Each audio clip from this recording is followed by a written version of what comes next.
Hi guys, welcome back to my YouTube channel. ಇನ್ನೂ ಯಾರೆಲ್ಲ ನನ್ನ ಚಾನಲ್ ಸಬ್ಸ್ಕ್ರೈಬ್ ಮಾಡಿಲ್ಲ, ಸಬ್ಸ್ಕ್ರೈಬ್ ಮಾಡ್ಕೊಳ್ಳಿ. ಹಾಗೇನೆ ಲೈಕ್, ಶೇರ್, ಕಮೆಂಟ್ ಮಾಡಿ.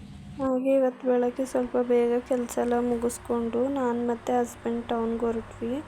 ಟೌನ್ಗೆ ಹೋಗಿ ಹಂಗೆ ಸೂಪರ್ ಮಾರ್ಕೆಟಿಗೆ ಹೋಗಿ ಮನೆಗೆ ಸ್ವಲ್ಪ ದಿನಸಿ ಐಟಮ್ ಎಲ್ಲ ಬೇಕಿತ್ತು. ಅದನ್ನು ತಗೊಂಡು ಪಾಪುಗೆ ಸ್ನಾನ ಮಾಡಲಿಕ್ಕೆ ಡಬ್ಬಿ ಬೇಕಿತ್ತು. ನಾನು ಇಷ್ಟು ದಿವಸ ಗ್ಲಾಸಲ್ಲಿ ಒಯ್ತಾ ಇದ್ದೆ, ಚಿಕ್ಕವನಲ್ಲ ಅಂತ. ಹಾಗೆ ಅದನ್ನು ತೊಗೊಂಡು ಮತ್ತು ಸರ್ಫ್ ಜಾಸ್ತಿ ಯೂಸ್ ಆಗೋದು. ಅವನು ಅವಾಗವಾಗ ಸುಸು ಮಾಡ್ತಾ ಇರ್ತಾನೆ, ನನ್ನ ಮೇಲೂ ಮಾಡ್ತಾನೆ. ಹಾಗೆ ಇಬ್ಬರದು ಬಟ್ಟೆ ವಾಶ್ ಮಾಡಲಿಕ್ಕೆ ತುಂಬ ಜಾಸ್ತಿ ಇರುತ್ತೆ. ಅದನ್ನೆಲ್ಲ ತಗೊಂಡು ಹೊರಟ್ವಿ. ಮನೆಗೆ ಬಂದು ಆಟಿ ಸೊಪ್ಪಿಂದು ಹಲ್ವ ಮಾಡಿಕೊಂಡೆ. ಹಾಗೆ ಟೀ ಕುಡ್ಕೊಂಡು 4 ಗಂಟೆಗೆ ಹೊರಗಡೆ ಸಾಂಗ್ ಕೇಳ್ತಾ ಕೂತಿದ್ದೆ. ನನಗೆ ನನ್ನ ಸೀಮಂತ ಫಂಕ್ಷನಲ್ಲಿ ಸುಮಾರು ಜನ ಸ್ಯಾರಿ ಮತ್ತು ಈ ಥರ ಟಾಪ್ ಅದೆಲ್ಲ ಸುಮಾರು ಕೊಟ್ಟಿದ್ದರು. ನಾನು ಅದು ಯಾವ್ದು ಸಮೇತ ಇನ್ನೂ ಯೂಸ್ ಮಾಡಿಲ್ಲ. ಸ್ಯಾರಿ ಎಲ್ಲ ಹಾಗೇ ಇದೆ, ಬ್ಲೌಸ್ ಕೂಡ ಹೊಲ್ಕೊಂಡಿಲ್ಲ ನಾನು. ಹಾಗೆ ಒಂದು ಟಾಪ್ನ ಏನಾದರೂ ಸ್ವಲ್ಪ ನನ್ನ ಅಳತೆಗೆ ಸ್ಟಿಚ್ ಮಾಡುವ ಅಂತ ಅಂದ್ಕೊಂಡೆ.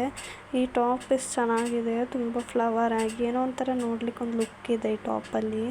ನೋಡಲಿಕ್ಕೂ ಚೆನ್ನಾಗಿತ್ತು, ಕಲರು ಚೆನ್ನಾಗಿದೆ. ಅದಕ್ಕೆ ನಾನು ಟೈಮ್ ವೇಸ್ಟ್ ಮಾಡೋದು ಬೇಡ ಅಂತ ಹೇಳಿ ಈ ಟಾಪ್ನ ಏನಾದರೂ ಒಂದು ಚೆನ್ನಾಗಿ ನನ್ನ ಬಾಡಿಗೆ ಫಿಟ್ ಆಗೋಂಗೆ ಮಾಡ್ಕೊಳ್ಳು ಅಂತ ಹಾಗೆ ಅದನ್ನ ಸ್ಟಿಚ್ ಮಾಡ್ಕೊಂಡು ಕೂತಿದ್ದೆ. ಯಾಕಂದರೆ ನಮ್ಮ ಲೈಫಲ್ಲಿ ನಾವು ಯಾವತ್ತೂ ಬ್ಯುಸಿಯಾಗಿರಬೇಕು. ನಾವು ಬ್ಯುಸಿ ಇದ್ದಷ್ಟು ನಮ್ಮ ಮೈಂಡ್ ಸೆಟ್ ಫ್ರೀ ಇರುತ್ತೆ ಆ್ಯಂಡ್ ನಮ್ಮ ಮೈಂಡ್ ಒಂದೇ ಪಾಸಿಟಿವ್ ಆಗಿರುತ್ತೆ. ಅದೇ ನಾವು ಸುಮ್ಮನೆ ಟೈಮ್ ವೇಸ್ಟ್ ಮಾಡ್ಕೊಂಡೆಲ್ಲ ಇದ್ದರೆ ನಮ್ಮ ಮನಸ್ಸು ನಾವು ಹೇಳೋ ಮಾತೇ ಕೇಳಲ್ಲ. ಅದಕ್ಕೋಸ್ಕರ ನಾನು ಈ ಥರ ಎಲ್ಲ ಮನೇಲಿ ಇದ್ದಾಗ ನನ್ನ ಪಾಡಿಗೆ ನಾನು ಏನಾರು ಒಂದು ಮಾಡ್ತಾಯಿರ್ತೀನಿ. ಲಾಸ್ಟಿಗೆ ಫೈನಲಾಗಿ ನಾನು ಡ್ರೆಸ್ ಈ ಥರ ಮಾಡಿಕೊಂಡೆ. ನನಗಂತೂ ತುಂಬ ಇಷ್ಟ ಆಯಿತು. ನೋಡಲಿಕ್ಕೂ ಏನೋ ಒಂಥರ ಚೆಂದ ಇತ್ತು ಟಾಪ್. ಜೀನ್ಸಿಗಾದರೆ ಹಾಕ್ಬೋದು, ನಾವು ಡೈಲಿ ಮನೇಲಿ ಯೂಸ್ ಮಾಡೋದಾದರೆ ಈ ಥರ ಹಾಕ್ಕೊಳ್ಬೋದು, ಫ್ರೀಯಾಗಿರುತ್ತೆ.